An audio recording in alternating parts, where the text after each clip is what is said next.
রহমতের, আর হচ্ছে এরপরে মাগফিরাতের, এরপরে নাজাতের। তো আমরা এই যে রমজান মাস 30 দিন, ওই 30 দিনের যে আমরা প্র্যাকটিসটা করব, ওটা যাতে আমরা 12 মাস আমাদের মধ্যে যদি বহন করে নিয়ে যেতে পারি, তাইলে আমরা পেকুয়াকে হয়তো সবাই মিলে এগিয়ে নিয়ে যেতে পারবো। যে সমস্যাগুলো আছে ওগুলোর মূলে হাত দিয়ে আমরা এখান থেকে বের হয়ে আসতে পারবো। সবাই ভালো থাকবেন। আসসালামু আলাইকুম।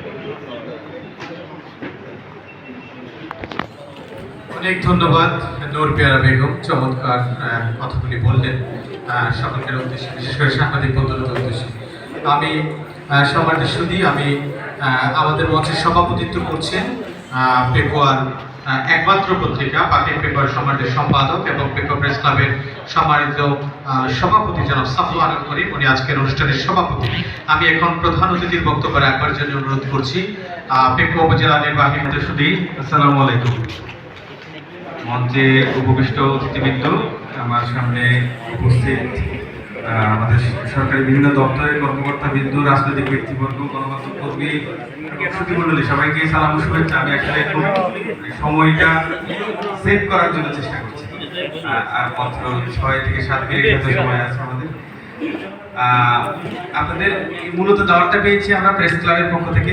আমি আমাদের এক্সপেকটেশনটা ছিল যে হয়তো সাংবাদিকদের সাথে আমাদের ইফতার পার্টিটা, কিন্তু আসার পরে আমার এক্সিলেন্ট যেভাবে করে বললো, আসার পরে পুরো পরিবেশটাই ভিন্ন রকম হচ্ছে, যে সকল শ্রেণীর সমাজের সর্বস্তরের মানুষ, এটাই হচ্ছে আমাদের পেকুয়া।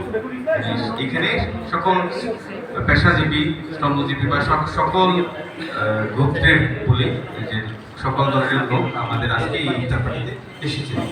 প্রেসিডেন্ট যেভাবে বললেন যে জামায়াত ইসলামী এবং আমাদের বিএনপি এবং আমাদের সমন্বয় যে ছিল, যে শহীদ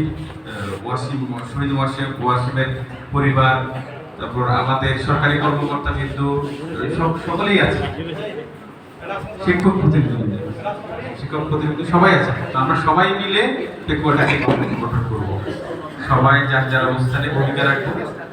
এই কারণে এই সম্প্রীতির বন্ধন হচ্ছে আজকের ইফতার পার্টি। আমি একটু খবর নিয়েছিলাম যে আগে কখনো এরকম ইফতার পার্টি হয়েছে কিনা, বলে আগে হয়নি। পার্টি, পেকুয়া এবং প্রেস ক্লাব, আপনাদেরকে আন্তরিক ধন্যবাদ জানাচ্ছি। আমাদেরকে এরকম একটা ক্লাবের আহ্বানে, আমন্ত্রণে সাড়া দিয়ে আপনারা আজকে সুন্দরভাবে উপস্থিত হয়েছেন, সেজন্য আপনাদের প্রতি আমি অন্তরের অন্তঃস্থল থেকে কৃতজ্ঞতা জানাচ্ছি। আমি ধন্যবাদ জানাচ্ছি আমাদের পেকুয়া উপজেলা নির্বাহী অফিসার ইউনুস স্যার মহোদয়কে এবং এসিলেন্ট ম্যাডামকে, ওসি স্যারকে এবং দুর্জয় দাদাকে, এবং যারা উপস্থিত হয়েছেন সকলে, জামাতের সভাপতি মহোদয়, আমির মহোদয় আছেন, বিএনপির সহসভাপতি থেকে শুরু করে বিএনপির সকল স্তরের নেতৃবৃন্দ রয়েছেন, বিএনপি উপজেলা বিএনপির সভাপতি এবং সেক্রেটারি মহোদয়, ওনারা আমাকে দুঃখ প্রকাশ করেছেন, ওনাদের ব্যক্তিগত কাজের কারণে আসতে পারেননি। তো আমি মনে করব যে আমাদের সকলের যে মেলবন্ধন, এই মেলবন্ধনের মাধ্যমে আমরা পেকুয়াকে সুন্দর করার চেষ্টা করব। আমি আর সাংবাদিকদের কাছে একটি অনুরোধ করব, সেটা হচ্ছে আমার সাংবাদিকতা জীবনের প্রথমে আমাকে আমার এক গুরু শিক্ষা দিয়েছিলেন যে উপরের দিকে থুতু ছিটাবে না, তাহলে থুতুটা তোমার গায়ে পড়বে। আমি বোঝাতে চাচ্ছি, পেকুয়ার খারাপ খবরগুলো আপনারা বেশি প্রচার করার চেষ্টা করবেন না, আপনিও সেই খারাপের মধ্যে পড়ে যাবেন।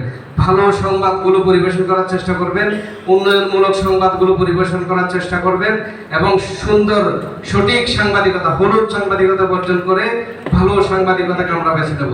ধন্যবাদ, সবাই ভালো থাকবেন, আপনাদের প্রতি আবারও কৃতজ্ঞতা। আসসালামু আলাইকুম। وعلى آل إبراهيم إنك حميد مجيد. اللهم صل على محمد النبي الأمي وآله وأصحابه وبارك وسلم. আমরা একে অপরের জন্য, সবাই সবার জন্য একটি দোয়া করব। ইফতারের সময় দোয়া কবুল হয় এবং এটা রোজাদারদের জন্য অত্যন্ত আনন্দদায়ক এবং খুশি হওয়ার একটা সময়। সবাই আমরা দোয়া করি, আল্লাহুম্মা আমিন। রব্বানা যালামনা